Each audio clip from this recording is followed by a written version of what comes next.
Right, I think we are ready to start. I'd like to welcome you all to this meeting of the Scrutiny Committee.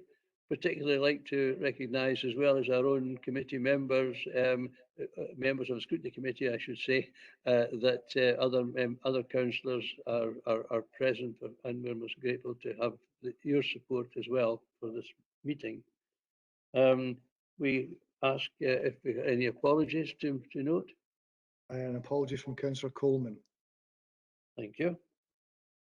Declarations of interest. Anyone wish to express a declaration of interest? This is an opportunity to stress it. We then go on to the minute. As usual, it's a very fulsome and excellent minute. It helps greatly to give us the background to our previous meeting. And I ask members if they would note it, and invite anyone that wishes to raise anything under the minute to express it now.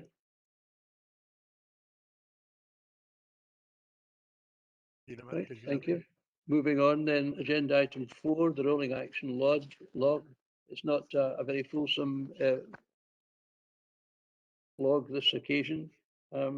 Anyone wish to raise anything under the rolling action log? Yes, John. Thanks for letting me in, convener. It's obviously on page 18, the progress report with Slamanan Primary School and Early Learning Centre. Obviously, there have been delays in getting the inspector in there again, following, as you know, we had some shocking reports some time ago, and the education has been doing well to try to alleviate that, but there seems to be so what I can, when we'd expect them in, and the issues are now, I know the community council raised last week, and they've invited the head teacher over at the next meeting, a number of issues identified at the school, and I've asked education for an update on them, and I've not heard that yet, which is unusual. They've asked questions, and probationary teachers, they see it as a downward step, but obviously, you know, it's government legislation, but we don't seem to have informed people, you know, of the guidelines now. There's real issues with the behaviour, especially if an inspector went in the new with the behaviour of the enhanced provision. Some of the children, there's suggestions that there's a lack of numbers there for staff and a whole different number of issues relating to that. So because the inspector is due in, you know, I hope we can find out what's going on, because certainly the community has expressed the concerns to me, which is unusual, and so I'd just like to raise that if there's any information that I could get on that question, please. I wonder, Robert Naylor, could you come in anyway on this one? Just to say that, to the best of my knowledge, the inspectorate have not yet made an appointment to tell us when they're going to come back. But the issues that Councillor McLuckie raises, happy to go away and explore these. I hadn't heard of these issues until today, but I'll chase a response for you, Councillor McLuckie. Thank you. Thank you very much for that. Anyone else wish to raise anything under rolling action law? If not, we go on to agenda item 5, corporate plan. And Kenny, I think this is you're going to read this one. Yep. Thank you very much, convener. As always, I appreciate that members have had a good chance to look at it and have hopefully some questions to ask. There is colleagues on the call who are eager to answer these. So I'll go through the report, very much a high-level overview, to then leave it open for questions, convener. So, regarding this report, as part of the purpose of this report, as members are aware, the council priorities were approved in the corporate plan on the 30th of September 2020. This report provides performance information on the community's priorities. Section 3 of this report highlights that this is the 5th council performance report to Scrutiny Committee of progress against delivering our priorities. This is the second round of reporting specifically on communities, provides an overview of the work they're taking in this area. Council of Future priority projects are reported to elected members via the Council of Future board. Also, as requested by elected members earlier this year, these projects will now be reported to the appropriate executive committees to seek early elected member agreement to progress service transformation. Performance management framework now feeds into the public performance reporting portal Falkirk Performs, which will host a range of transparent performance information on the council. Section 4 of the report provides an overview within Appendices 1 to 5, which shows the performance statements for communities. Also in Appendix 1, there's a summary dashboard that shows the overall performance for communities. 4.4 of the report has the 5 headers of our key achievements within this period of reporting. And I'm sure members will be able to go through these and pick out any they would like additional information on. Section 5 of the report outlays the finances, and it's worth noting that the community's work stream has the potentially saving almost 1.9 million this financial year.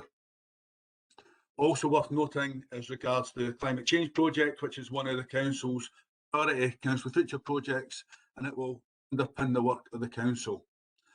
Therefore, in conclusion, the report provides a progress update on delivering the community priorities within the corporate plan.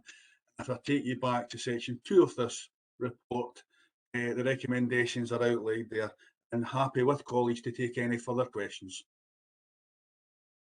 Thank you very much, Kenny. Could I ask that members concentrate their questions on the body of the report at this stage, and then we'll lead into the appendices thereafter?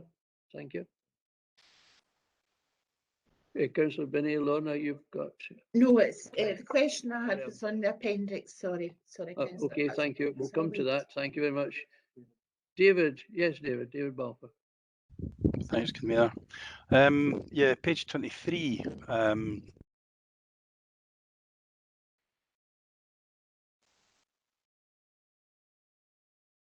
Sorry, David, we seem to have lost your sound. Could you... Are you still on mute? Is that now working okay now? Yes, got you That's now, fine. David. Okay, sorry about that. Yeah, page 23. The 160 local residents. It's a very, very low number. It's very poor, to be honest. Just want to know what we can do to increase that number to get a better overall view of our constituents' views. Who these people were. Is it the same people that we're getting all the time? So we're getting a kind of restricted view of a very small number of people, or is it different people that we're getting to get a wider sort of view? Kenny, can you? Being happy to come in there. I appreciate councillor numbers seem low at 160. 2 or 3 things that I would like to make committee aware of is that it was 160, absolutely. We done this through a pandemic, and to get 160 people there through different issues that maybe people were facing, I thought was potentially pretty good. But again, being a first chance of getting people involved, our communities involved. I think the other thing to make committee aware is this was intensive. This was 160 people of intensive discussions. This wasn't just a tick sheet exercise. So we had an hour to 2 hours of conversation with individuals. And trying to pick up the one of the points you said there, was it the same people? What I will say is there were different people there. I'm not saying some of the original, as you keep saying, was it the same people that always go, but there was additional, because we had school pupils involved in different areas to where we called the hard to reach. And that was through obviously the third sector, and so I can confirm there was a lot of different areas of people with different interests that came to these meetings. How can we get more people there? 2 or 3 things. Need to try harder, as they say, but at the same time, I think due to the work that we're doing, the transparency that we're doing, and the confidence of communities, I think more people will get involved.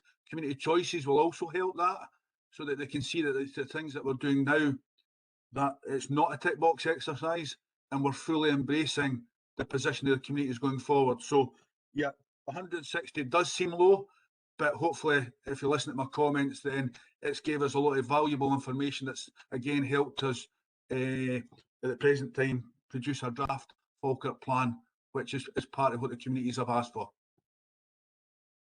Can I ask you, Kenny, to tell me where actually these 160 people come from? What's their background? How are they selected? I don't know the actual backgrounds of individuals. They were of all the wards right across the council, and they've all different backgrounds, all differing backgrounds. It's not a question that we did ask convener at the time. Thank you. Okay, I've got a further question. Yes, Dave. Page 24, the section on the create a 5-year litter strategy. It's a major issue, litter. I'm just looking for a wee bit of information on how this is progressing, if there's been any improvements so far. I'm still getting a lot of complaints about litter everywhere, from all over the town. I'm quite sure other councillors are. What can we do as regards enforcement on this, and what has been happening in regards to enforcement? I think someone who's there to speak to that. Oh, Ian Dry. Ian, sorry, I didn't see you there, Ian. Can you pick that one up, please? What I'll do is I'll take action to get an update for you on that. Certainly, Ken's mentioned there's been engagement with the Falkirk planning team, and certainly we will be soon having to engage on local place plans, which again will cover obviously spatial planning, but will also cover and dovetail into what Kenny's team have been doing. And certainly it's one thing that we're aware of. That's something that's being raised by some of the community. So I'll certainly take an action away and get an update for you to see what the plans are and bring that back to the next appropriate avenue for you for further consideration. Happy to do that. Okay, thanks. Thanks, Kenny. Yes, thank you for that, Ian. Yes, thank you. John? Thanks, convener. We're just sticking to the first 2 or 3 pages of the report before we go into appendices, like you said. Page 23, we've got supporting people, and we said we've opened the central hub. We're hearing that some of the hubs are not going to take payments from people. They're big queue at Asda, everybody paying their rent because some of the old folk like to see receipts for their bills, and so their rents and council tax and electricity and everything seems to get paid at Asda. So we're going to be reviewing these hubs, but if we're not going to take any money and all these other people are going into like say Asda, how can we compare it? I mean, if we're not going to take a payments, obviously, what we want to go into the hub for? You know what I mean? It just seems strange to me. So maybe if somebody could define why, if we're not taking payments, why, and as I says, and express why it is they're going to Asda. So that's my first question. Okay. Stuart, if you could do that one, please. Thank you. Yes, thank you. Convener, Councillor McCluck is correct in what he says. The hubs are not taking payments at the moment. Members will be aware that the hubs have reopened a month or so ago, and that reopening was on a limited basis.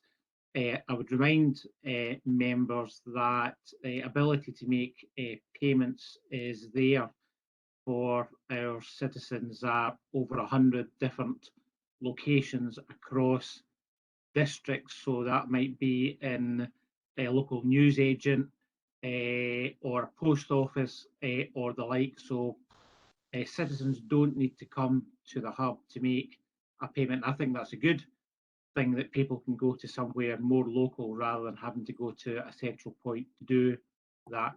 The purpose of the hubs really is to help those who are in most need of our services. So a bit of a kind of triage arrangements where we'll get colleagues from across the council service who can deal with customers and deal with what can sometimes be multi-complex issues that customers have. So the purpose of the hubs really, I think, is to assist those in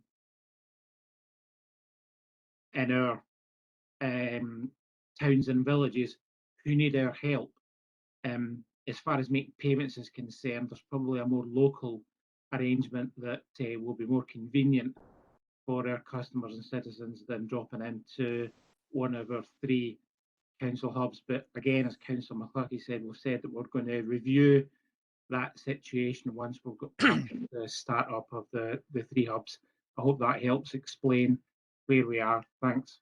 It is an explanation, and I've got to accept that. However, it doesn't be a reflection on what the community's aspirations are, because they always paid rent at the, in the rent office, and there's a reason to come in if they had other issues. But we have spoken the reasons for coming in. We always had staff in these hubs taking payments. So who took the decision to stop taking payments? Like if ASDA can take the payments, cash payments, and a card payment, I don't see why the hub can't. Why we have different risk assessments. But I have to accept what comes back. But I'm going to be coming back later at a later date with further questions, is because the people are not happy. My next question, Convener, if I may, children and young people. It says here we're obviously trying to save a lot of funding on getting people, these new pilots, to get people more local, and these new pilots that's took up is going to save £500,000.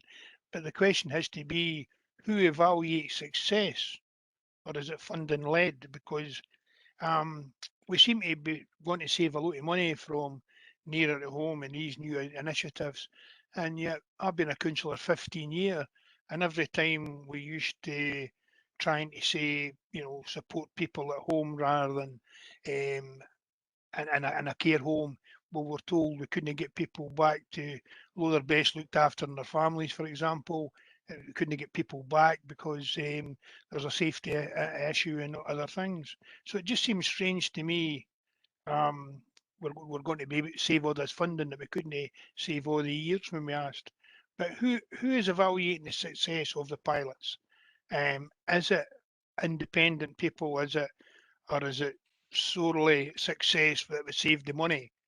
Or are we going to look at the pilots on the supporting the children on the edges of care and how they feel if their service has been improved or that, So that's my question. Robert, could you respond?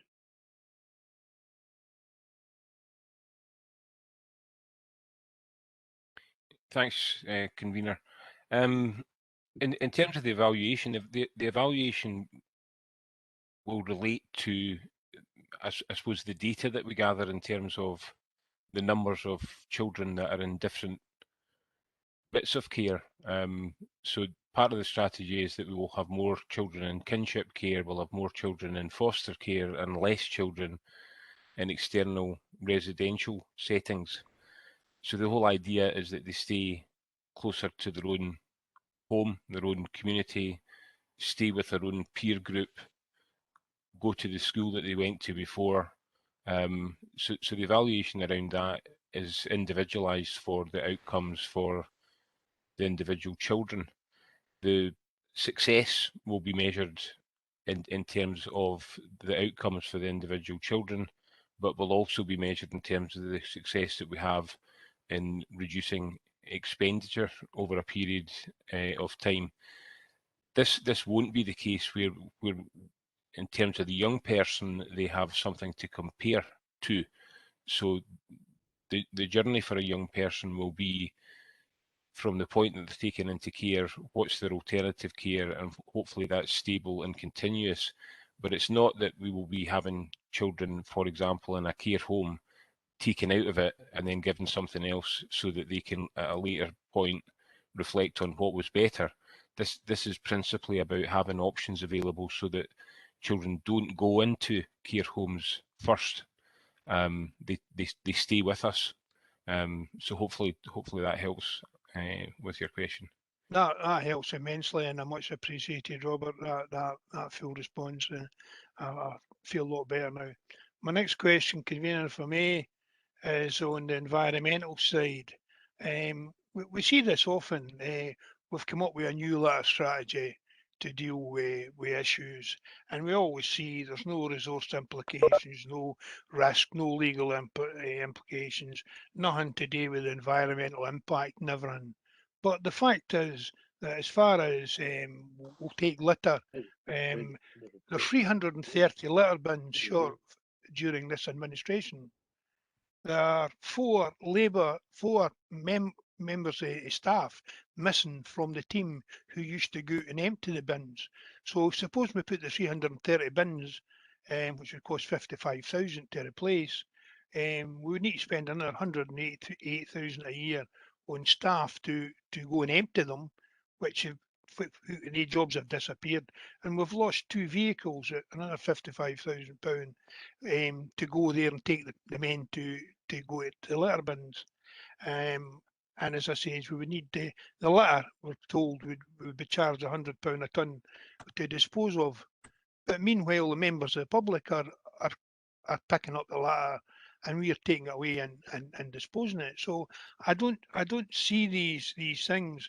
But if these reductions in service, no wonder the public's had to get involved and do things. But I just find it strange that in a report we see no resources, no legal hangings, no impact, when clearly there is. I mean, if we can take 330 bins and no having it away and no having impact, well, you'll take the rest away, you know what I mean? I wouldn't, because obviously the same rationale, it wouldn't have another impact, but the result is it would. And when we go down to the same page at the end, community, as I say, the community's all doing litter bins, but Asda, recently in Asda, there was no bins. I don't know what happened there, but there was no bins. But there was one gentleman just there for full day, just going round about picking stuff up. But I believe that Asda has put one bin back in that area, but there used to be a lot more. So it's a very, very dirty and tidy area, a very busy area. And I just didn't see why it's not got sufficient bins, to be honest. So John, I thank think you. your opportunity to ask these in question form is to go to Ian Dryden. And Ian, would you like to pick it up? Yes, convener, happy to do so. I think Councillor McCluskey is making some valid points, and obviously, as advised earlier, given undertaking to bring back an update on the litter strategy, I'll make sure that we cover these points that Councillor McCluskey is raising about the resource implications and obviously how the litter strategy is going to be obviously targeted and how it's rolled out over these next few years. So happy to cover these points in that update report that I'll bring back. Thank you very much. Hopefully, convener, because as I say, all the figures came from the service. I mean, these were official figures from I think Read. So, it's for own figures I'm quoting here and own comments. So, thank you very much. Thank you for Thank that. you, convener. Any other questions before we go into the appendices? Yes, yes. David, sorry, David. Thank you, convener. I'd like to go to page 23 and down to the children and young people. Down at the bottom, convener, between March 2020 and March 21, there has been a 5% increase in local authority foster care, a 6% increase in kinship placements, and a 20% increase in independent foster provision. What I'd like to explain to me, convener, I understand what the local authority foster care is and independent foster provision is, but I was led to believe that that had been brought into line, and with the independent foster care had been brought into line with the council. So why have we still got this, and why is there such a big gap between 5% with the local authority and 20% with the independent authority? Could Mr. Naylor or somebody explain that? Robert Naylor, could you pick it up? So what the plan was to move from a base of somewhere around 60 foster care placements up to something like 90. So what you'll see there in the 5% is that we have sought to appoint more Falkirk Council foster carers and have been marginally successful in doing that. And part of the reason that it's only 5% is that although we have recruited new foster carers, we have had other foster carers who retire, and that's a cycle that continues. So it's actually quite difficult to grow the local provision. But the independent one that you see there, that's about us going to contract with different foster care providers. So we've had an increase in the number of external providers that offer places for us, so that the overall number of foster placements that are available to the council has grown, and that's in line with the strategy to keep children fostered in their own local area. So it's a complex balance of the foster care provision, different terms and conditions for those in the independent sector from those in Falkirk. The long-term plan is that we would have as many foster carers that are Falkirk foster carers as we need, but we're on a bit of a journey, and the short-term solution to that is to have independent ones so that we don't have to send children away to external residential schools. Thank you, Robert. I do understand that it's very complex, but it's just I remember that we're trying to bring the independent back into the authority, but I do see the problems. Convener, if I may ask just one more question, it'll be to Mr. Dryden. It's back to the litter again on page 24. It says it created a 5-year litter strategy that enables partnership working with the council and empowers the communities, the local businesses, landowners, individuals to tackle a shared problem, which is litter. Ian, do we approach these people, the local businesses, and ask for their help for the litter? What does that exactly mean, that we're bringing them in, the local businesses and that? Could you explain that?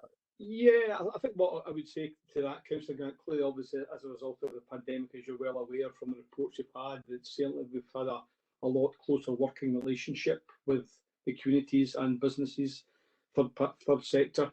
And really, it's something we want to continue on that kind of business model. Clearly, we all have to do things differently.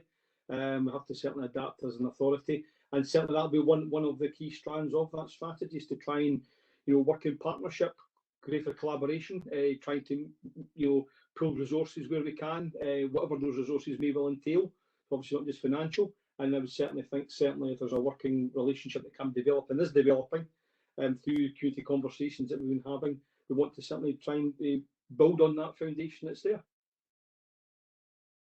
Thank you. And is there a response? What is the response from the businesses? Are they grasping it? Are they taking it on board?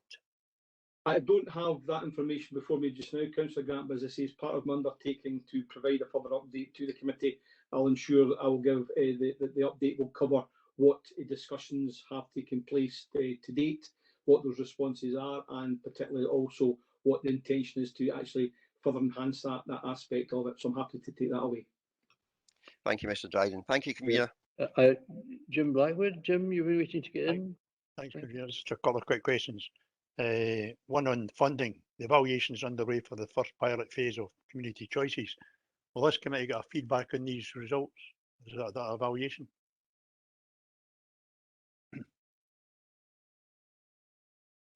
Convener, I'm happy to provide it. All members will get an update of the feedback of that evaluation. We'll bring that to a committee, but happy to then forward it on to this committee, Convener, or bring it here, depending on what is agreed.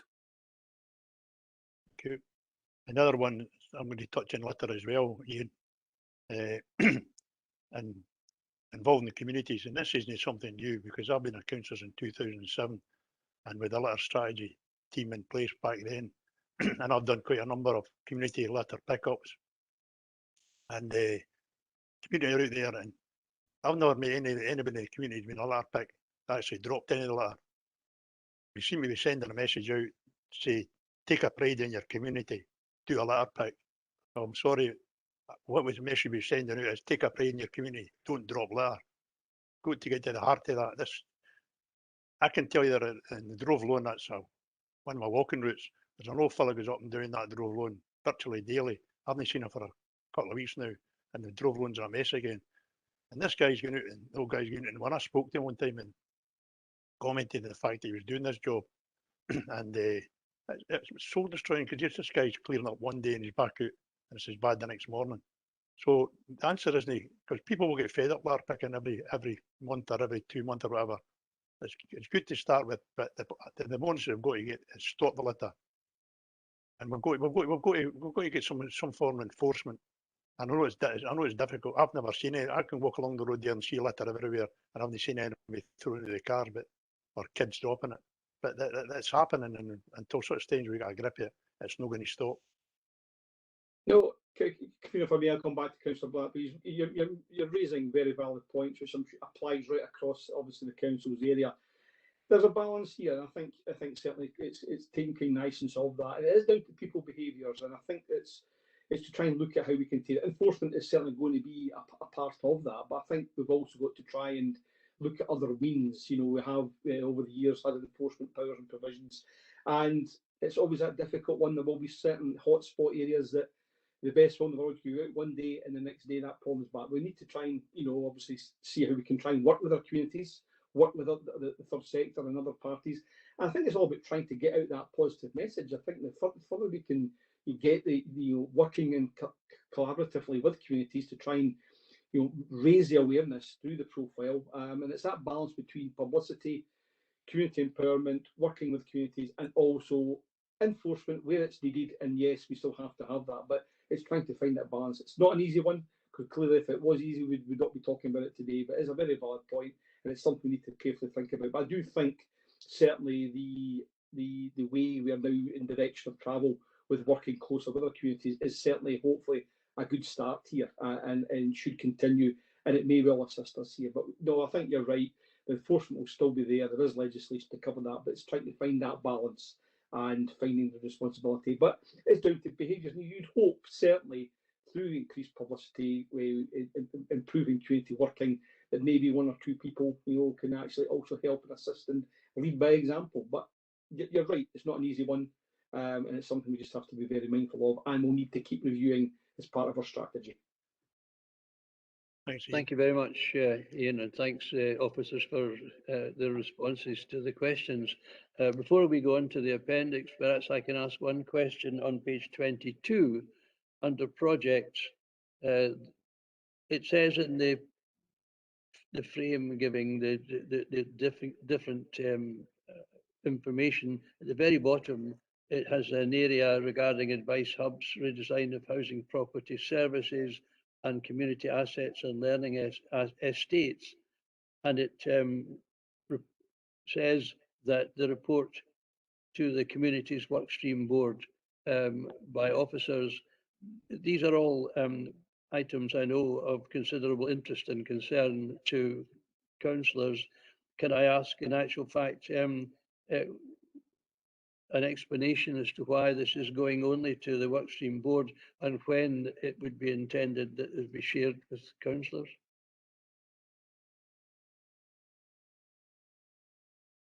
And Stuart, I think perhaps I should invite you to respond. Thank you, convener.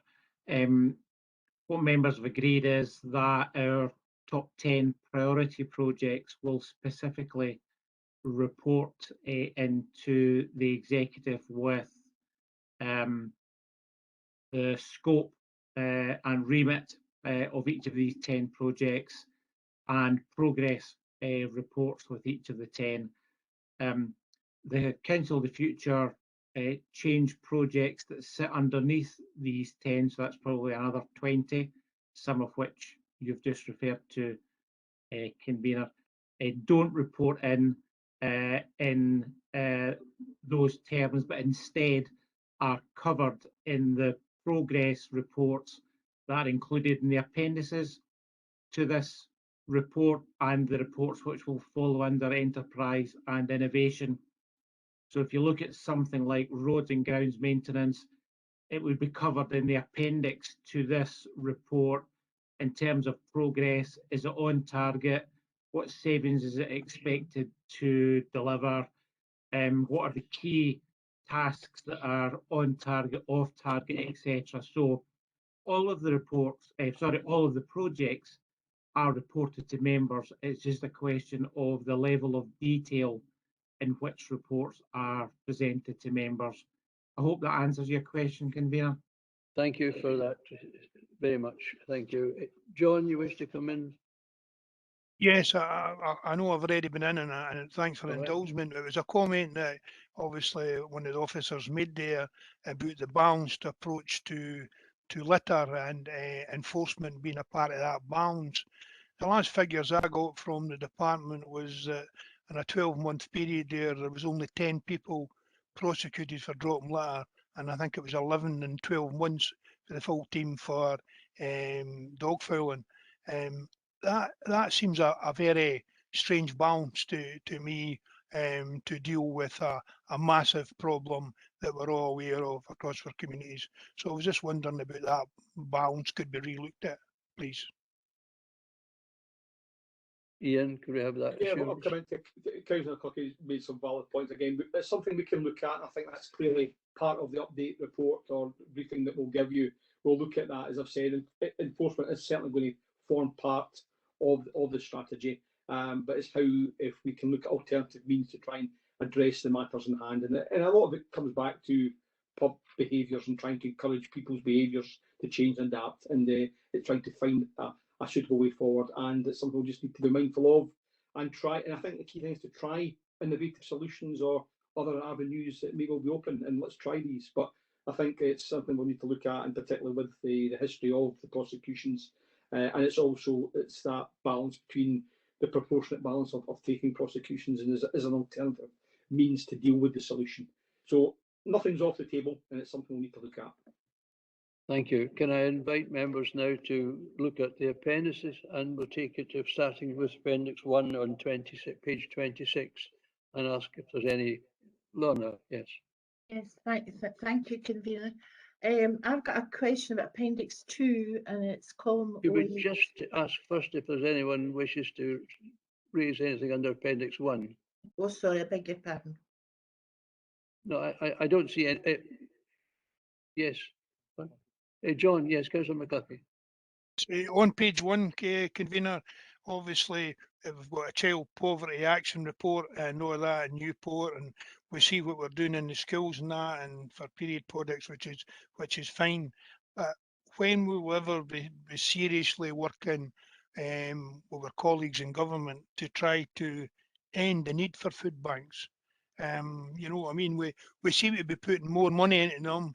Long term, more people are going to them, and the idea being surely that at some stage we should get to a point that we don't need them again, because they certainly weren't here before, but they're certainly needed now. And I know the work that officers, elected members, and the public and charities never are doing there to help feed the people that require it. But as I say, when will we be actually man enough to come up with a strategy to hit an end date to try to resolve it seriously? Because we're just keeping it going basically now. Thank you. I think, John, that's a very valid comment, but I'm not altogether sure there's a question there that needs to be responded to. If we can now, with my apologies to Lorna, go on to Appendix 2. Thank you. Thank you, Convener. I've got a question, Appendix 2, and it's column 08. Ensure people feel safe within their community and live in high quality housing. And as we're all aware, because of the pandemic, the lengthy time we're living in our houses at the moment, so therefore they should be good quality. I was really interested, I'm really impressed there's going to be external fabric improvements, replacement of windows and doors, etc., etc. But I believe it was a matter of fact, I had an inquiry the other day because I was asking for some residents in Tamford Hill regarding the replacement of windows and doors. And my first question is, I've got a few questions in this this area here. There was no start date given as yet. I think there's some delays. So it would be interesting to know if we do have a programme and we do have an anticipated start date, because remember, people in their communities are looking forward to these replacement of windows and doors. So that's my first question. Kenny, would you pick that one up, please? Convener, yep, the window and door contract has been awarded. My understanding is the first phase, I think, of roughly about 54 million has been awarded, and it was agreed that it would be targeting the off-gas areas first, and for the windows and doors. Now, subject to finer project details, my understanding also, and I can confirm this for accuracy, out with the meeting, that it will start this year before Christmas. And what I mean by that is getting people on the ground. You have to do surveys. You have to obviously take on individual issues. So we're looking to start it this year and have it up and running the first phase of the new window and door contract. That's fine, Kenny. Can you tell me, will the residents be notified of that before this happens? Yes. Yeah. That's good. The residents will be notified fully, because obviously there is an inconvenience to our tenants and residents as well. We have to take in special requirements of the individuals as well, if they need to be at the house all day, because obviously if you're taking windows, it can be quite cold and that as well. So yeah, yes, all these requirements are taken on board, and we have a full team that's there to support it, and also colleagues in development services there as well to help us go forward. Thank you. My second question is, and there was no mention of this in this area here, this paragraph here, about ensure people feel safe within their community. I'm sure we're all aware by February 2022, all homes in Scotland is required to have interlinked fire alarms, meaning if one alarm goes off, they all go off. And I was looking at the Scottish Government website, and I believe that councils were given some funding regarding this. So I'm wondering, do we as Falkirk Council, do we have a programme regarding these fire alarms, and is that in place at the moment? And are we expecting it to be completed by the date of February 22? Ravina, come in on that. Yes, we have. We've been aware of this for almost 3 years, and have been doing this for 3 years, Councillor, and we're well on track and will be completed by the deadline. We do it in all void properties as well, so when a property comes void, that's one of the checks as well. So it's one of the things we're pretty confident that we've been doing that for some years to meet the new legislative requirement. I'm really pleased about that. I've just got a little more question about the working alongside partner agencies and mobile CCTV. What regarding the mobile CCTV, as a matter of fact, is the priority we have in that, and how is that measured? I mean, I take it all councillors in all areas have lots of antisocial behaviour and pockets and things like that. So how is that assessed? Is that assessed done by the number of complaints you get about the area? Is it partners that complain about that area? I'd just like a little bit more about the process, so that obviously the highest priority is getting dealt with quickly in the areas of antisocial behaviour, etc.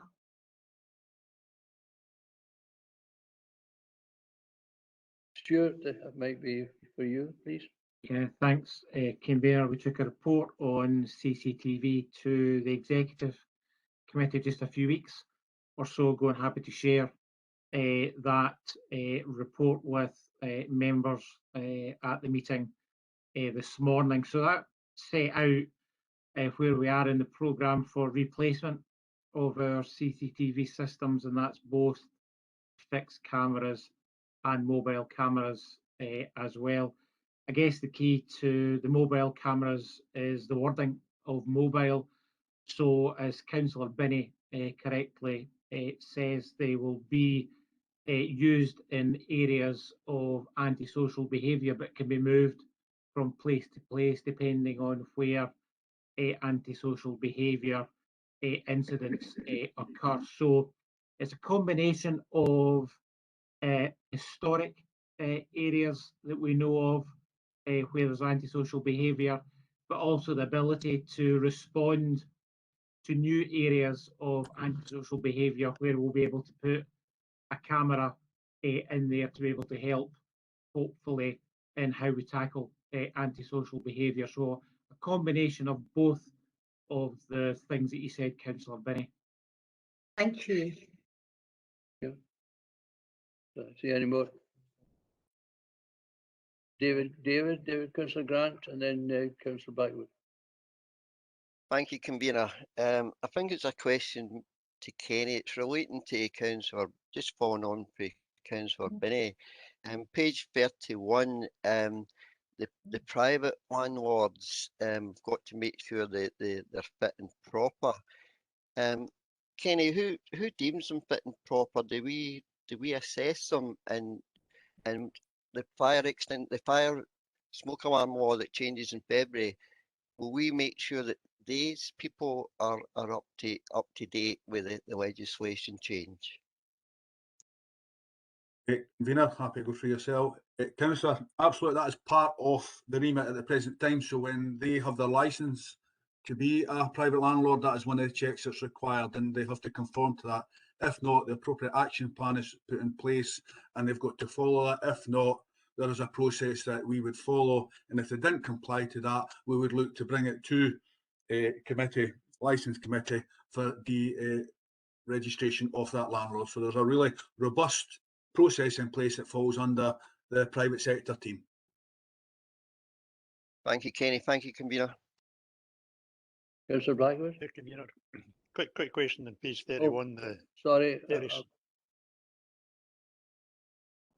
please go on. Please go on. Thank you. 31, the 36.5 million to improve our homes to meet the Scottish Housing Quality Standard. On page 38, it says we've got 98.6% of our housing stock that meet that standard. So is this 36 million going to bring it closer to the 100%, or is that never going to be achievable? I know it's going to be an ongoing process, but are we ever going to get 100% meeting the Scottish standard? Vina, again, answer the question, Councillor Blackwood. Both. The potential of getting 100%, a lot of it also depends on owner-occupiers, because sometimes they can be a block at that. So things like the door entry systems, where it's deemed as an improvement, we can't force that through, but it is part of the Scottish Housing Quality Standard. But the 36 million itself is there to keep our properties up to that standard.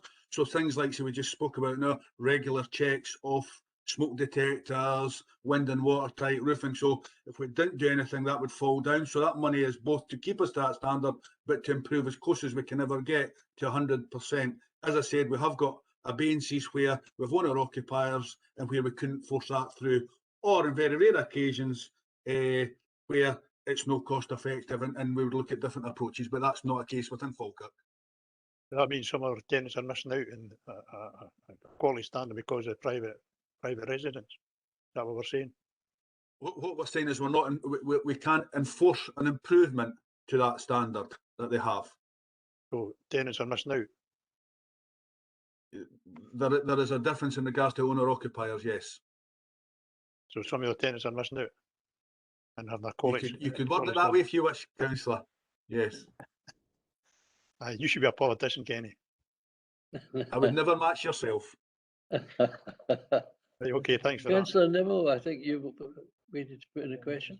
Yeah, thanks, Convener. Just a quick point in relation to what's been said about the replacement windows and doors. I think obviously the contracts to be welcomed, especially for properties in the lower and upper Braes as well. We need to make sure that our properties are wind and watertight, and this will help.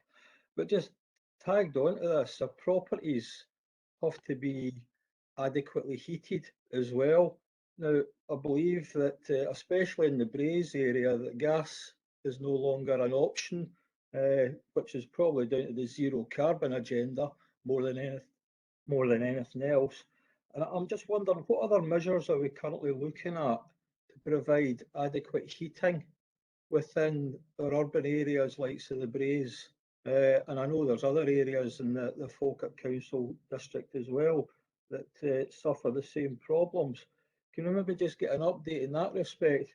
Because it's all very well having new doors and windows, but you need to make sure that the heating's provided as well. Thanks, Can- Convener. Kenny, Convener? you again, please. Yeah, no, happy to do that. Probably first thing is not so sure where the councillor has got the information that there is no gas to go up to these areas, because I'm unaware of that myself. That's still part of an options appraisal that we have to bring back to committee. And one of these options is to look at that, to look at other types of energy, like say ground source or air source heating, and that would tie that also into other renewables, like say solar paneling as well, which obviously tries to reduce the cost of energy.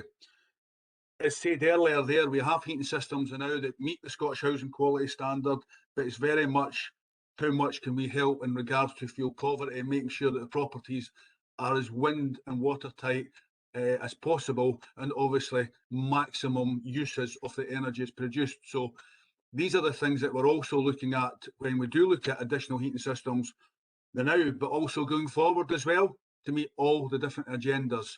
So we have other things in future where we talk about hydrogen and other renewables, but it's something working with colleagues in development services and also with Scottish Government that we've got an eye on, Councillor.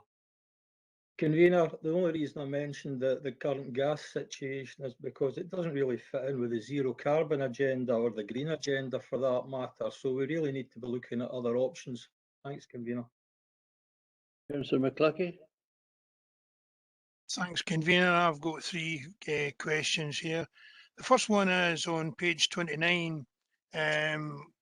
What community group? It says that there's been in the 9 wards, there have been 18 community groups consulted to bring in kind of like community hubs kind of things. Could you expand on that in my area, please, Kenny? Firstly, what community groups in my area have been consulted, and where are we talking about community hubs? Yeah. Councillor, I've not got the exact details with me now to that detail, but I can certainly furnish you to what the actual groups were. It's just a high level report, but I can certainly do that. But this is very much about empowering the communities and getting more communities involved and more groups. You heard me speak about earlier in regards to, is it the same people that keep coming to these things, and it's about empowering additional groups, and that's where we've been using our third sector colleagues to get more to help us to get involved with other groups. But I'm certainly happy, Convener, to publish that information to Councillor McCluskey. I thank you for that, Kenny. And as I say, it would be grateful. But the only time I heard a community hub, it was going to be at the Braes High School, and that isn't in my ward, to be honest. That's in the Lower Braes. But so that's that. My next question is going back to what we spoke about earlier, about this 175 people. And I know that you answered that it was an in-depth survey that was done with the 175 folk, and you felt that was a good figure. I tend not to agree with you. Obviously, officers are entitled to their opinion, and I'm not to question that. But as far as looking at for a member of the public or somebody in the street, that does not look at a very good balanced consultation for the size of Falkirk. I'm just wondering if it goes below 100, would be quite a very in-depth survey. You know what I mean? Is the answer going to be there on that question? So that's my question there.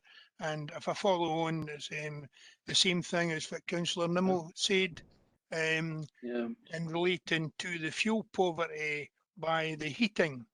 Now, there have been several community meetings in my area with the Forgotten Villages campaigns. You know, they've certainly been on the TV plenty, they've been on all the different papers plenty, and promises and undertakings were made to these people that were going to look at these things, certainly a couple of years ago. And it's also came to pass, we got word from housing that we were going to extend the maintenance contract, because what officers told me, in fact, yourself, that it was going to be, it could take years for this gas thing to come in, and that then takes it into the realm when we're looking to take it out. But people were under the impression that it was round the corner. Speculation was made, we put money in the budgets as if it was around the corner, and the expectations and the disappointment rife right across my communities who are still suffering from fuel poverty. And so I know it keeps coming up that we're going to get a report. And my family had, I mean, they considered me for a while ago, and what they done, they gave me this object, and it was round, and what it said was that is a to it. That's around to it, because you're always going to get around to it. So they presented me with that, and I can see that as far as upgrading the heating, and you know, for it's not upgrading the heating to the standard. We want to accept that the heating is compatible to the standard for heating the house. It's just the people you've got to put on body warmers and hoodies that I've done in the past to sit at night and watch your TV, because you can't afford to put the electricity on. I mean, I've no heating on for months, and I put it on for an hour a day in the winter. And I've mentioned that the mice queue up to get out because the house is that cold. You know what I mean? The one outside. But as I say, these are points I've made on a number of occasions. So if you could just add, when is it coming to committee, and when are we going to get these answers that I've asked for and didn't get? What is the increase in costs? What is these other issues? I keep getting told there's going to be reports. So when, as a local member, if I go to get a freedom of information to try to get that documentation? Thank you. Vina, If you can, happy to come back. it's been, we can some of listen these to parts. John all day, but it'd be interesting to see if you could answer a question there. Yeah, I'll try my best. If we go back to the 160, as I said, 170, I'll come back to the pandemic and what I mean by 160. Of course, we would like more. We've done it through a pandemic, and that's where I was saying is I thought it was good the numbers we got. I say intense because it was a 2-hour conversations that we've done with individuals through that. That's what I mean by I thought it was good to have these people who gave up their time through a pandemic. Regard to the heating councillor, you're one of the local members within one of the areas. We've tried to keep you abreast as much as possible. You've been given every bit of information as we have ourselves with the updates that I've sent out to yourselves and where we are in regards to putting out costs and for utility companies in regards to what we're waiting for. We're very much at the mercy of utility companies, and just recently I followed that up to see where we were, that the costs had came back higher than expected, and it was agreed by council, and a further report would need to come to council. Now I know at the present time that they're looking to bring a report to council within the next month for options. So hopefully that will then have a direction that we could go forward. You mentioned there about the additional cost of heating and that. As you may be aware or may not on this occasion, we certainly provided through the summer, recognising that the higher costs we paid out over £36,000 to people for additional fuel payment over the winter to try and help them through this issue. So we recognise that as well, Councillor. Convener, if I may, just one point. The extra money went out to people on prepayment meters. It didn't go to people like myself who have a, just an ordinary meter that you didn't put power cards in, I believe. Vina, I'm happy to speak to Councillor Off because that's, I would say that other people got it. It wasn't just about prepaid, it was people on reductions that got it. We then put a second remit out round that as well for the off-gas areas. Okay. Thank you. Does anyone else have a question? If perhaps I can ask myself, turning to page... Sorry. Get one quick question. Yes, please do. Yes, of course, Councillor Back. It's on page 38, Convener. Average length of time to complete non-emergency repairs in working days. 1925.5, 2021 13.9, and 21 to 22 34.8. That seems quite a difference, and I wonder where the problem lies here. Vina? Oh, I think Councillor Blackwood, that's actually Appendix 4, you're a bit ahead of us as far as that's concerned. Right, I thought we were on other appendices. Sorry, apologies. We'll get to that Not one. at all. Well, Go we'll back, try and, Kenny. try and take them in order if we possibly can. Okay, sorry, Just one apologies. question on Appendix 2, page, the last page, page 31. I wonder if we just ask Mr. Naylor if he could just give us some more information regarding the, sorry, it's page 32, yes, regarding the work that's being done on speech and language therapy and physiotherapy services, perhaps what the outcome has been of all the review and redesign. It's a matter of great importance and concern, particularly the physiotherapy services, and I would appreciate some background information if possible.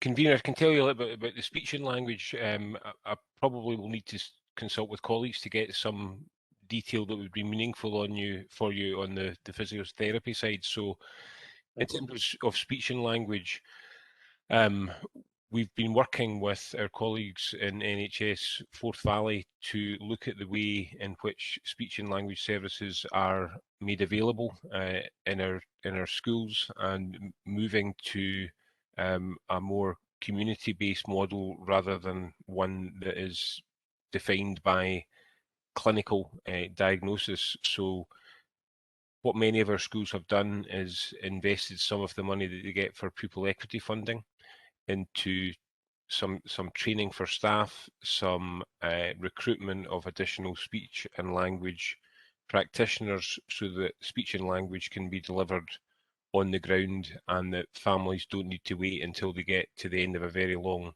waiting list in the NHS sector.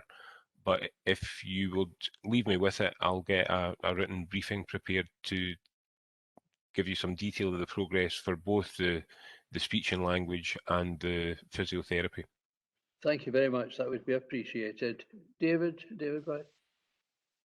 Thanks, Convener. If we can just go back to page 28, just looking for a wee bit of information about the community choices. We got notified quite recently of different projects and groups that were successful in getting funding. Some very, very good projects. What I'm concerned about is we're going to get notified of the groups that were unsuccessful and what their projects were, and what help can we give to them. They're maybe not set up, as I mentioned before, they're maybe not set up to get the kind of popularity vote and advertise about the project. We may also have maybe 2 or 3 people that are not actually set up as a constituted group.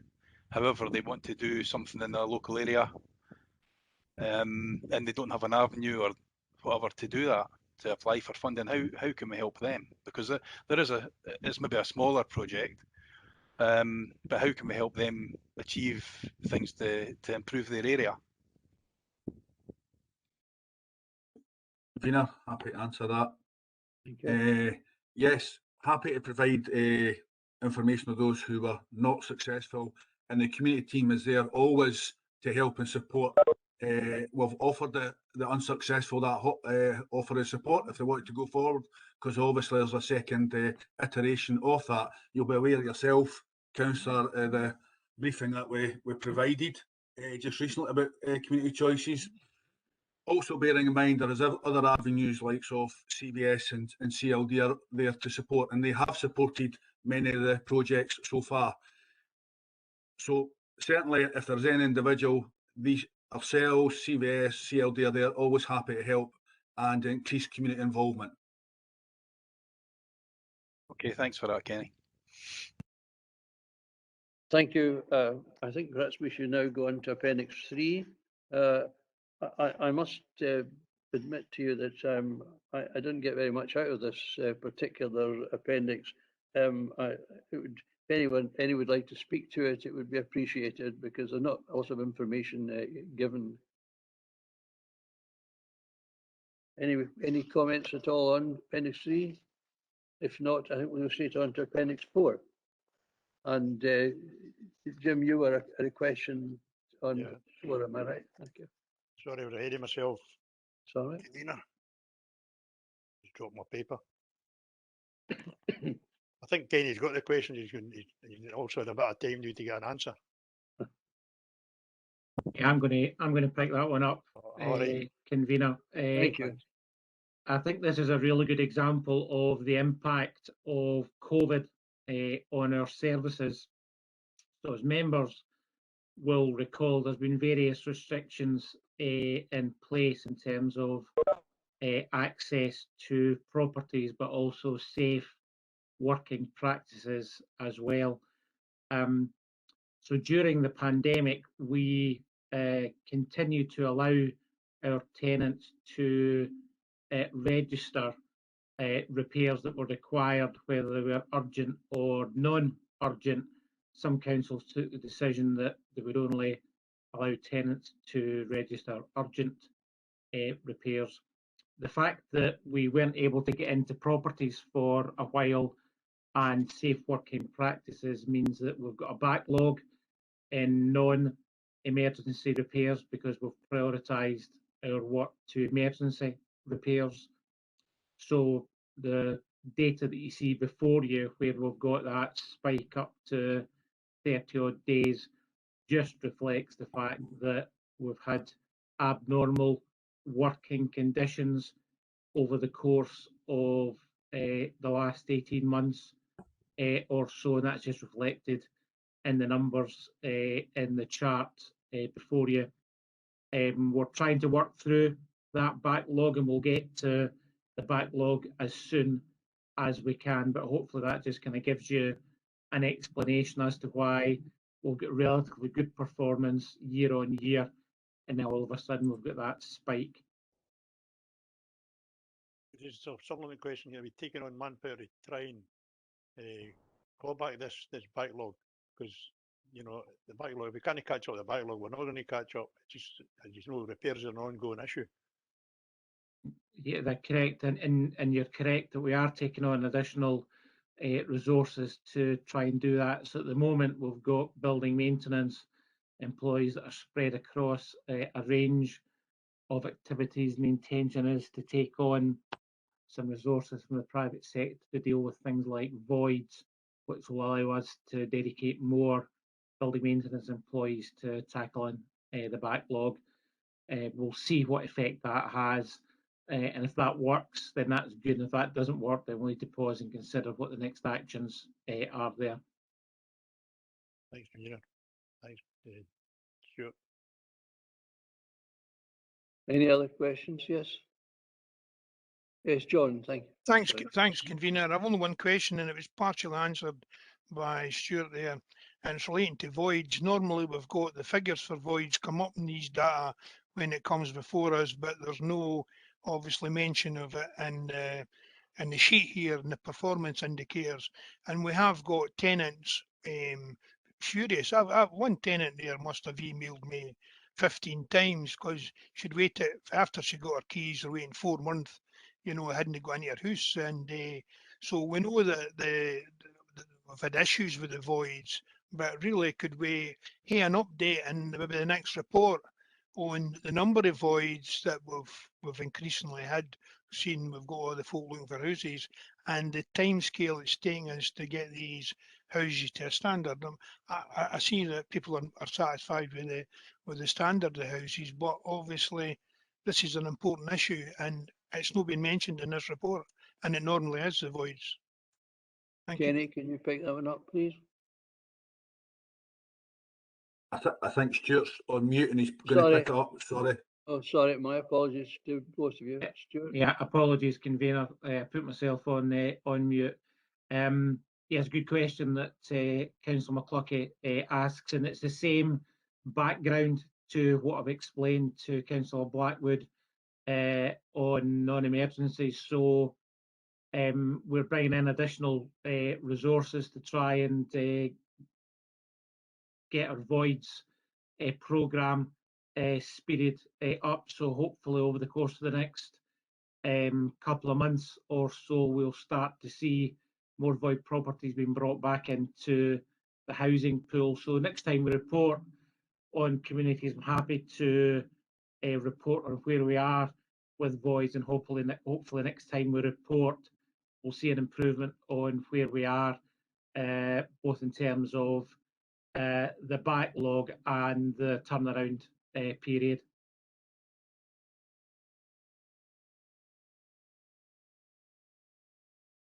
Lorna, the Councillor Binney. Yes, thank you, convener. I've just got a wee question actually about voids and things like that. And this has come to my attention, and it's extremely important for the net zero agenda we've got.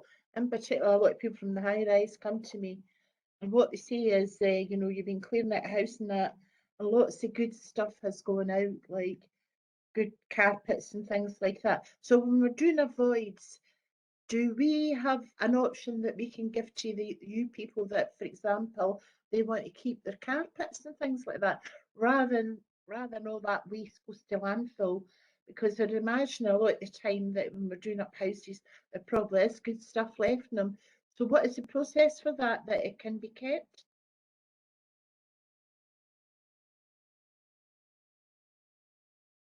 Somebody, Stuart or Kenny? I'm happy to answer that. We Thank do you. have a process in place at the present time regarding carpets, blinds and some of the finies within there. And that's why we try and get early appointment of a property to an individual so they can see if there's anything they could need. What I will say though is sometimes, and best intentions don't always carry out. For instance, although it's a good carpet, sometimes we need to lift it for electrical checks if there's a fault found. So they're the type of things there. We might see lovely light shades or lights that don't meet the electrical standard as well. So they may see things getting put out. It's not because we've not discussed with tenants. It's sometimes because they don't meet the health and safety requirements, or there's for another reason. But we have got instances where we do that quite a lot, Councillor.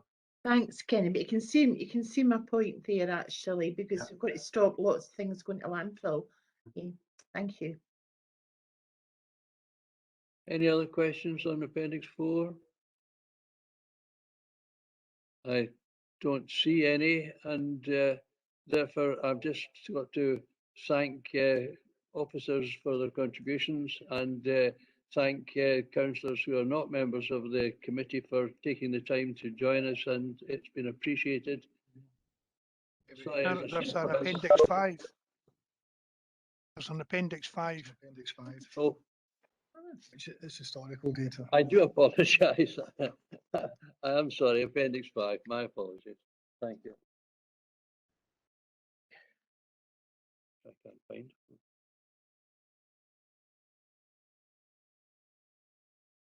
I do apologise. I've got myself all mixed up here. Yes, I do apologise to you. I got mixed the two appendices together. Thank you.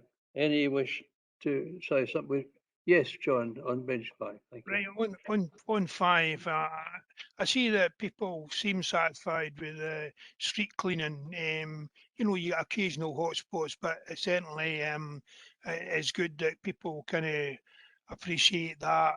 But one of the things that does get raised constantly is, and it'll come under street cleaning, is gullies. And the amount of inquiries I get with gullies, you know, and I'm forced to tell people, really, you know, I've not had this gully cleaned, and I'll say, well, you know, 10% of them's choked to the top, you know what I mean? And so can we get some report in future about the frequency now of the areas that get complete gully cleaning? Because, you know, there's one that's not in my ward. There's rakes in my ward I could identify, but the one I pass daily is going into the shops at Hall Glen and Lorna's ward. If you're going to go into the shops here, there's one on the right hand side, and you know the grass has been growing out it for a number of years now, and just as you get in, and I'm thinking that maybe the community will start putting it down as a flower bed a wee while, you know what I mean? Because you don't need to put any filler up, you just need to put a couple of plants on the top. But so I was just, could we get a kind of update on the amount of gully cleaning and the frequency, and has anything changed over the years? Because there does seem to be, I know we've got less gully motors, so is that the problem? Is it savings we're making, or that? So I've a question on that, convener. And the last one is just for an informative.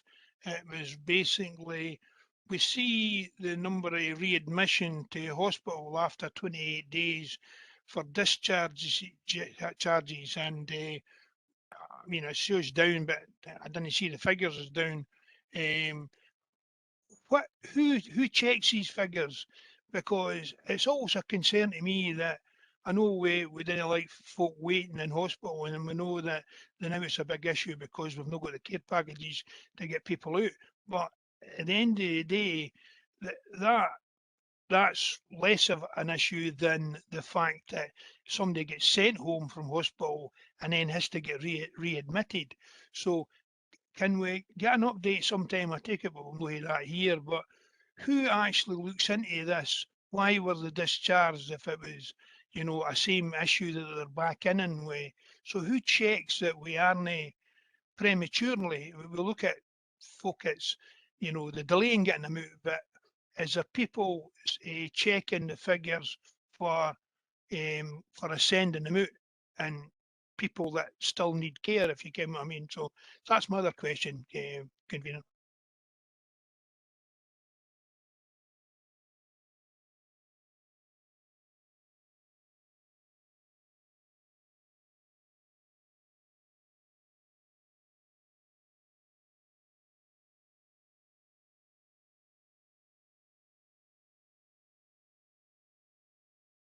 Talking to myself, I do apologise. It made sense to me, but to nobody else there.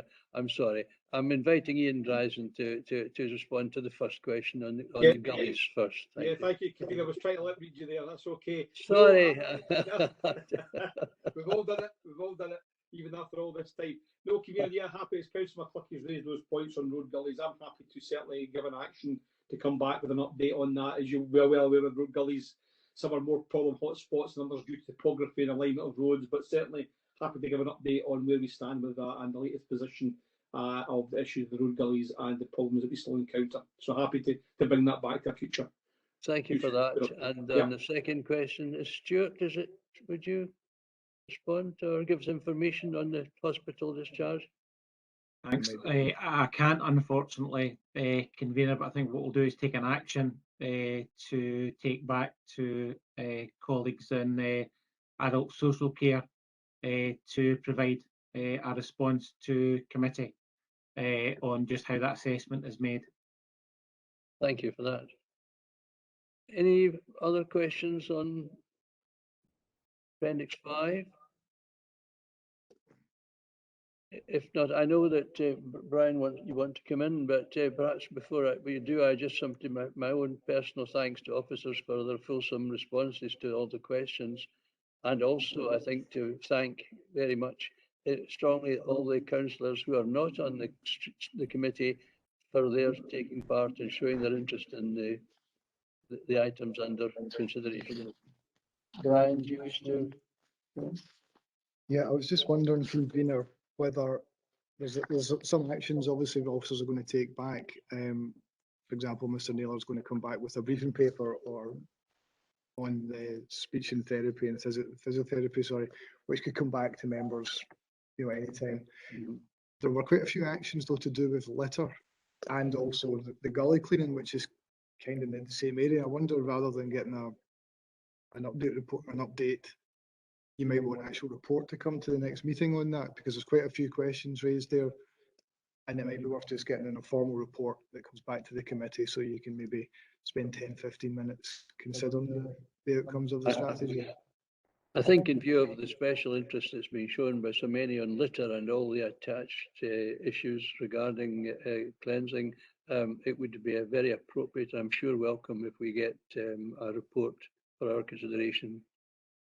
I was going to apologise to Mr. Dryden, but obviously he's only going back to us. It's somebody else that writes the report, so he's. I'll be happy to pass it on, Brian. I think, convener, that ends the first section of the meeting, and this is the section where as you said, members who aren't committee members are able to attend. What we normally do is, before we go into the second part, which is a single report, is you take a short 5-minute recess, and that allows Councillors Coombs, McHugh, Spears, and I think Councillor Nimmell's already away, to leave the meeting. Thank you.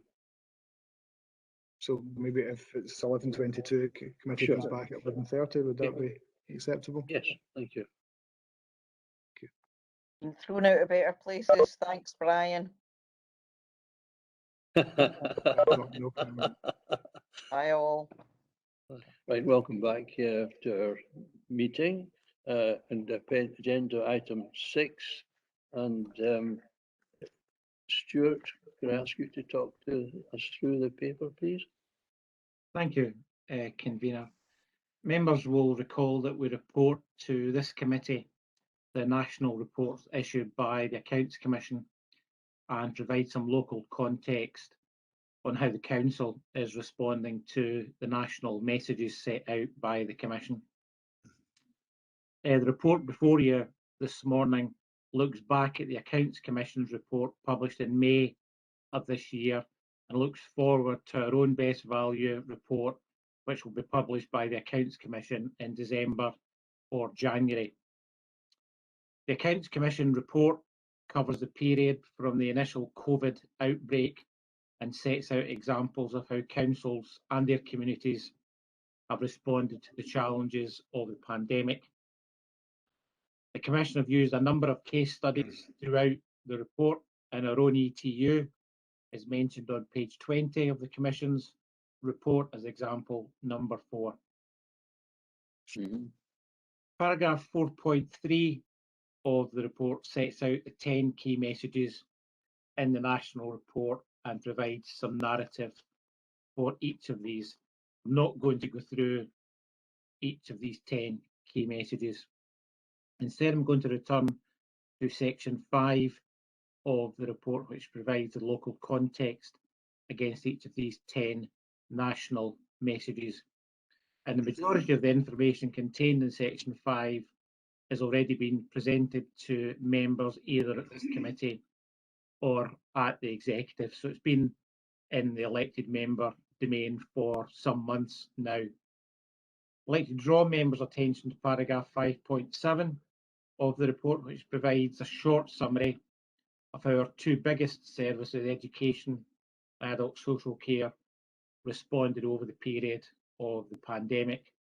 Hopefully members get some sense within the context of the paragraph of the work on the ground that's gone in over the course of the last year or so. We've used two services, but the same would apply right across the council and its wider families. I think there are a number of takeaways for us from this report. The transformation projects, such as the new Falkirk Plan, Closer to Communities and Community Choices, are vital to help build community capacity and confidence, and we've already spoken about these projects in the previous item. Council's facing a challenging financial situation. The report to the Council in May estimated that our budget gaps are somewhere in the region of about £55 million over the next 4 years. Gaps need to be bridged through transformation, and that'll be about how we respond from COVID, or it's through budget cuts. The digital offering of services has moved on significantly in the last 18 months. We've got increased flexibility for our employees, which will support our SPR and the move towards fewer buildings. Digital has allowed those who can self-help to do so and freed up time for council officers to support those who need our help. Finally, Convener, we've covered in the report the Council's response to COVID, and the report notes that a further report will come to this committee on COVID before the end of the year. And I understand the intention is that that will be a report to the November meeting of of Scrutiny Committee. The recommendations, Convener, set out in section 2 of the report. I'm happy to answer any questions that members have along with colleagues. Thank you. Thank you for that, Stuart. Questions, anyone? So McCluckie and Benny. Councillor McCluckie? Aye, thanks. There's an awful lot of information about this report, and I thank Stuart for his reality, telling us how difficult it's going to be, particularly this year. This is the first time I've heard officers really fearing the worst about how they meet the budgets. What I was trying to say though, the vast majority of members of the public, and that's who we've got to be accountable, because we represent all the constituents in Falkirk, are unaware. They know we make savings, but they do not know the size of each department. They do know that education's a priority, but when we're looking at budget, they just say we'll just take it off, take it off another budget and that. And I think we have to be a bit more honest with the people, not to discuss the budgets or where it goes, about the difficulty we find ourselves in. So I think we should be gaining information to the public out there, the percentages in which, what a department has. I mean, education is about 70% of our budget or something like that. And the issues that like ring fencing money brings to the equation, and obviously other things that we can't touch. So when we're talking about a department's budget, what we should be doing is evaluating it the same with health or different things. We should be looking at it and saying, look here, this is how much we get. We're asked to go and find X amount of percent, but this is the huge wedge that we can't touch. So that only leaves that wee bit there. It's no saying that's the decisions making, but I think we've got to a stage after 14 year cuts that we need to enlighten the people that where we are, that the council can't operate with this unless it's to a reduced service in the future. And that's what, obviously, I don't agree with it, but at the end of the day, that's what officers say and their experience or advice that has to happen. And so I think we've got to make public aware of that. So it's just my view, but I wonder if an officer could maybe respond and do you think that would be a good idea or no idea? Thank you. Hey, John, I think some of your comments, which is you're no doubt correct, but will be the concern of the budget working group. But perhaps Stuart, thanks. Before we do that, I'm sorry, Councillor Goldie, you wanted to come in, please. I'm happy to wait if you want to let John get his question answered. Convener, whatever you want. I'm happy to do. Stuart, would you like to answer John's question? Yeah, thanks, Convener. Again, Councillor McCluckie makes a very good point. Our intention is to take a report to the second meeting of the executive in October, which will kickstart, if you like, the budget round for financial year 22-23, and included within that report will be a number of the issues that Councillor McCluckie has raised.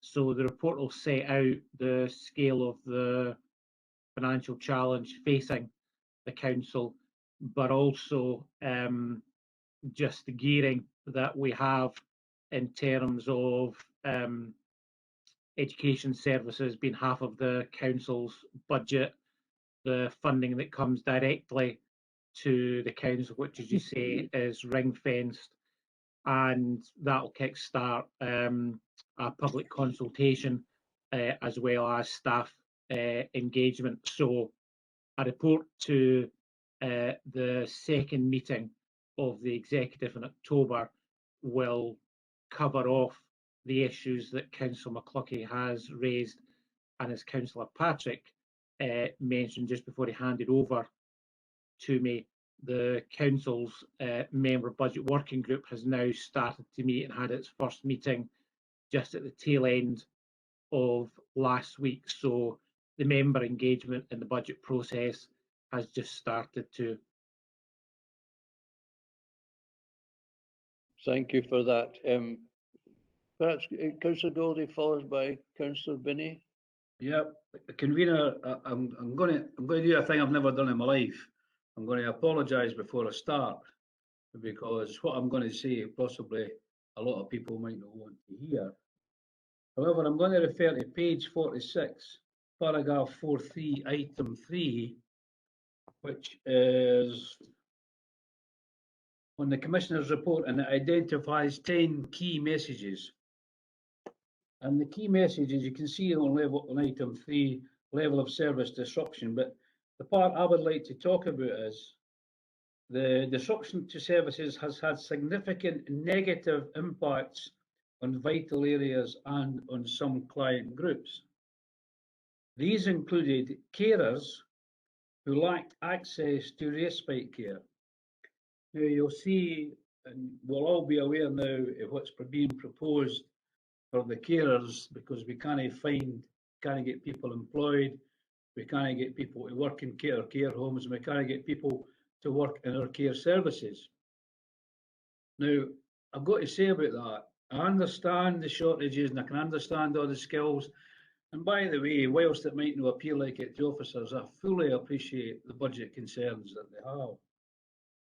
But if we can't get carers because someone else, if Falkirk Council can't bring in people as carers or to train in social care because they're not paying the proper rate, then we've got to start paying the proper rate. And if it costs more money, then we need to find that money, convener. Because make no mistake about it, when we went along the road looking at a super duper HQ in the High Street and a beautiful theatre in the High Street, running at the suggested cost of 58 to 59 million pounds, and that's only start off, so you can all know how that works. We need to seriously consider all the aspects of the budget, and people here are talking about the budget review, but I'm going to tell you something right now. People will die if we don't get carers into their homes. So we have to find that money. And this was in Mayor's report came out. We've got to find money to do that, because let me finish on this before everybody can have their opinion on what I'm saying, but let me finish on this. If we took all the councillors and all the officers and put them on a boat in the middle of the Atlantic and nobody had a phone, nobody had any means of contacting us, nobody would notice.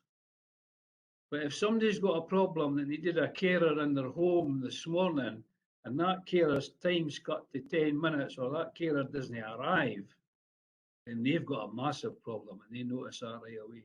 So all I'm saying, colleagues, is we need to look very closely. But I would urge us, let's find the money for the carers, because that has got to be done. Thanks, convener. Thank you for that, Councillor Goldie. Councillor Benny. Yes, thank you, convener. Yeah, no, it's a very interesting report, and I take it on board, certainly. And I must commend all the workforce actually during the pandemic for all the accelerated changes, and that's management and staff on the ground, and obviously people in our communities as well. But what I'm understanding from this, all the changes that's taken place, it's been absolutely massive working actually. The workforce changing, taking up new roles, government structures, council structures changing in processes and things like that, and all the financial challenges. But one thing that I've not noticed much in this report is about the communication internally and externally. Really, I would like to know how that is measured. You know, I'm hearing from the communities and that they're finding it hard to get through to the council and things like that. And I'm hearing from services too, they're waiting an answer. So the crux of our business for an efficient service, even though with all the changes, in the middle of it is the communication. So maybe it's good, maybe it's poor, maybe it's average, I don't know, but that never gets mentioned. And all part of communication has an action. And if that communication is not getting through, if we're not talking to one another, we're just going to remain stagnant, and that is not efficient for a council business. So my question is, I'll get to the point now, is do we measure internal communication? Do we measure external communication? I know at one point the external communication used to get measured. You knew the number of calls that used to come through the council, the time that it took, etc., etc. So I'm wondering if that's still getting done, and what is the outcomes for that in relation to this here, this report? Yeah. Stuart, could you respond? Thank you, Convener. I'll try and do my best here. Councillor Binney is correct. Communication is vital at the best of times.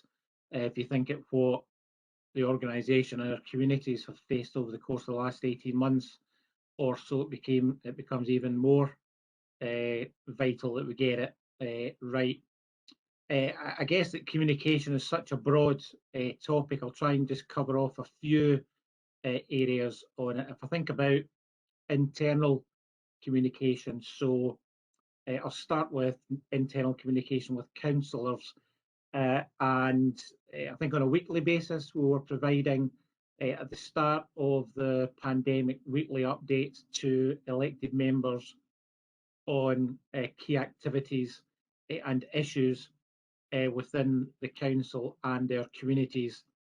And as time went on, weekly became fortnightly, fortnightly became monthly, and then it became less frequent as we settled into a kind of steady state of service delivery. So I'd like to think that members felt that they were kept appraised of critical issues within the council. Turning to employees, and this is mentioned in the body of the report, communication is vital at a time like this, both formal and informal. So I know that on a formal basis we were issuing a number of messages across the council of key information, reassurance and signposting of areas where employees could get help if they so wished. Managers tried to stay in touch with their teams on the basis of kind of formal Teams calls, but also things like WhatsApp calls, just informal communication. We did a pulse survey over the course of the pandemic, and one of the actions in the rolling action log is for us to report back to members on the action plan from that pulse survey, and that's coming to members in November. As far as external communication is concerned, I think we've tried to do that in a number of ways. We've tried to do that through our website, we've tried to do that through things like CLD, and we've tried to do it through the community conversations that Kenny spoke about earlier in the agenda. We've tried to do it through our partners as well, recognising that we're not always the best people to deliver the message. So the third sector, really important. So I think our communication has been good. Could it have been better? Of course it could have been better. And I think it's about picking up what the lessons learned, were, and trying to see how we improve in our comms going forward. Sorry, can I get the impression I've spoken for a while on that, but there's so many angles, I think, to the issue of communications that Councillor Binney's raised. Thank you, Mr. Ritchie. Just if I could just come back in just for a short while, just on the subject of communication and feedback. I think it's very important for employees to feed back up the way, actually, things that they're seeing in the community, things they're doing in the community, things like that. So do we still have that process in place that employees can still feed back to the managers and have a discussion on that? Because I did have a service that did come to me, and they did see, and I'm not going to name any names, but they did see that they're putting things back to the managers and they're not being listened to. But I just felt I bring that to your attention because it's vitally important, because they're on the ground, they're the foot soldiers, or they're the workers, and they maybe see issues, they maybe see processes that are maybe not working, things like that, and they want to communicate that, and they want to communicate that with people in their service. So I'm just wondering if that does happen. I'm not quite sure what the question is, but I understand the theme of your remarks. Stuart, could you respond? Yeah, I'll try and pick that up. You're absolutely right, Councillor Winnie, and it's the same lines as Councillor Goldie. The foot soldiers, as you term them, are the lifeblood of the council, so they've got a much better view of what's happening in the world than people at the other end of the organisational structure. So, you know, the purpose of one-to-one and team meetings is not just about tasks, if I could call that. It's about well-being as well, and we've tried to be really mindful about well-being of our employees. So we're trying to put a structure in place. Does it work perfectly all the time? I doubt that's the case, but I'd like to think that if it doesn't work on a formal basis, employees think that they've got somewhere else that they can go with a concern. We've established a well-being group, and that's referred to in the body of the report as well. That's chaired by the Chief Executive, representatives from the body of the Kirk in that particular group. So there's a kind of direct line there for the foot soldiers, as you would call them, straight to the top of the organisation. Thank you very much. Mr. Naylor, were you going to come in there? Thanks, convener. Just as Stuart's outlined, I mean, communication at all levels is really important. And although the Audit Scotland report messages make reference to the complexity of all the 10 things that they've pointed out, it certainly would be my observation that over the course of the pandemic, the communication both within the organisation and with external facing messages has increased, I think, significantly. Stuart's mentioned one of the forums, the wellbeing group, but there's been a number of different forums created for the workforce, certainly within children's services. We are meeting with trade unions every week, and we have done since March 2020. Now, in the past, we would have had scheduled meetings maybe on a 6-weekly basis. So the level and detail of communication to capture incoming messages from the front line have gone through the roof. If I think about Stuart mentioned that we had sort of daily briefings, then weekly briefings, and then moved away. But I think what's happened in the organisation is that officers have reflected on what's changed and what do various different client groups need to know, what do members need to know, what do parents need to know, what do people in the community need to know.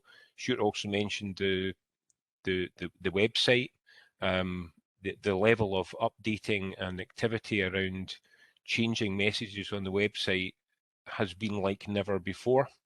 Certainly within children's services, we've used the text messaging service like never before, so that we've got the latest and the best information, advice, guidance to parents, to pupils, and hopefully to members. And just a final observation, from a personal point of view, I think I have seen more of members in the last 15 months than ever before. All of our committees are back up and running, but if you think about the number of forums that we have now in terms of community engagement, in terms of the SPR, I certainly feel that I've seen all of you much more frequently than we did before. So Stuart's right, communication will never be perfect, but I think the council has done an extraordinary job in terms of making sure that we are trying to cover off all angles. Can we get better? Obviously we can, but I think based on my experience of where I live, I think Falkirk is doing tremendous job in this regard. Thanks for your indulgence, Chair. Thank you for that, Councillor Balfour, following by Councillor Blackwood. Thanks, Convener. Just going back to the carer's salary, it was mentioned there that the council doesn't pay enough for carers. This was raised the other day at another meeting by another councillor, and it turns out that that information is completely wrong. And we actually, as far as I remember, we were told that we actually pay £500 a year more than the NHS pays their carers for the same work. So I'm just wondering why the councillors have got this wrong information, and then why we're putting out this negative view. I mean, it's hardly surprising we can't get people to come and work as carers for the council if we're getting this constantly putting the council and the service down. So can we not give a positive view on it so we can actually get some more staff in? Convener, could I come in under 18.1? I didn't You say weren't the mentioned, council. that's not 18.1. That's 18.1. It refers to a statement I made. But I'm not going to fall out with you. What I'm telling you is facts. It says I said in a report the other day that we can't get people because we're not paying. We need to pay the other outside sections pay me more money than us. Well, if you can't get somebody, you've got to just keep paying more money. And can I tell you that at one time we applied for a chief executive, and I thought we didn't get the proper quality of client, and we were paying substantial money. So what we had to do then was we had to up the money to go and get the client. You need to get the carers, and if you've got to pay more money, it's not. Obviously the rate we're paying the new isn't attracting them, so you've obviously got to pay more money. I didn't say we're not paying the rate for the job. What I said is you need to pay more money. I think you did say that we weren't paying the rate for the job. So, and we are. Well, We're paying over the rate for the job. I'm not going to get into an argument about it because what is the point of arguing? People are going to die. We're just going to sit and debate whether we're paying the rate for the job or not. I think we need to move on because you've got the wrong information as we were told at the meeting the other day. So we need to move on. On the party line. You keep on the party line, you'll be all right. That was information straight for the officer. So can we have that clarified on the remuneration for carers, please? Councillor Blackwood. Thanks, Convener. I have a couple of questions. Page 49, the last bullet point of 5.1, youth unemployment increase in the Falkirk area from 5.35 in March 2020 and to 10.1 in June 2020, and then reduced to 7.4 in May 2021, which is obviously going the right road and is welcome. However, the furlough scheme is ending, and I see unemployment rising, and just wonder if these youths are in permanent position, but the permanent position doesn't help if furlough schemes finishing and people are paying, or companies are paying people off. Do we see this trend going down, continuing, or do we see it increasing? My first question.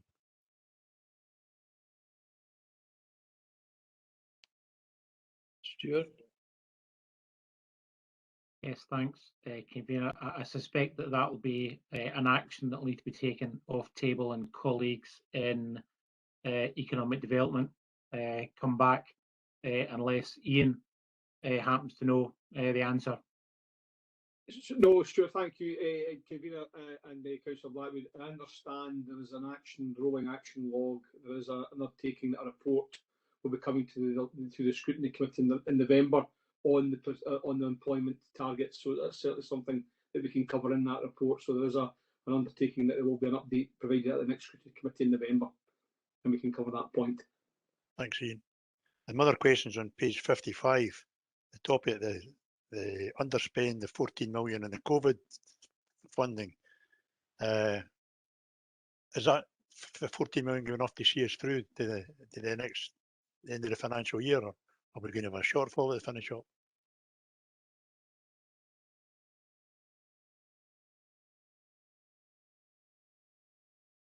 I'll try and pick that up.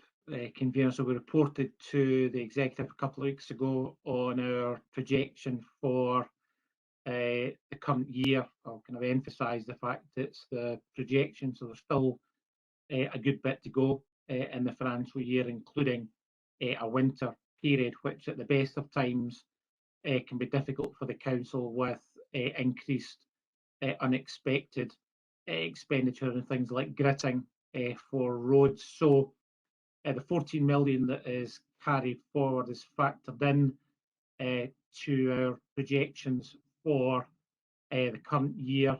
We update the executive every second month with our projections, so we'll be due to report again to the executive probably in that second meeting in October that I mentioned earlier on, with the latest projections on the financial position for the council.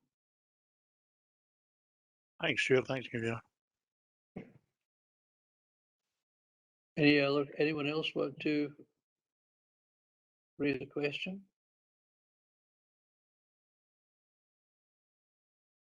If not, sorry, Councillor Binney, my apologies, Lorna, I didn't see your hand there. It's okay. Just a wee general question. I was just wondering how many staff are actually back at their desks in the office at the moment. Is there a percentage of staff, or is the majority still working from home?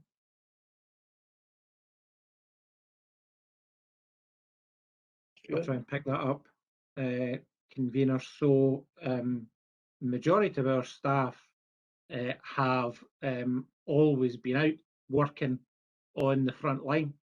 So if you think about carers, you think about building maintenance, you think about roads, you think about the litter team, refuse collection, I could go on, and they have been out on the front line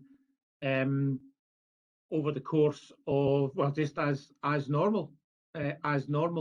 What we have is a number of staff who are working from home instead of being in an office, and that is in accordance with the government's guidelines of continue to work from home wherever that's possible. But the vast majority of our employees on the front line have continued to be in the front line over the course of the pandemic.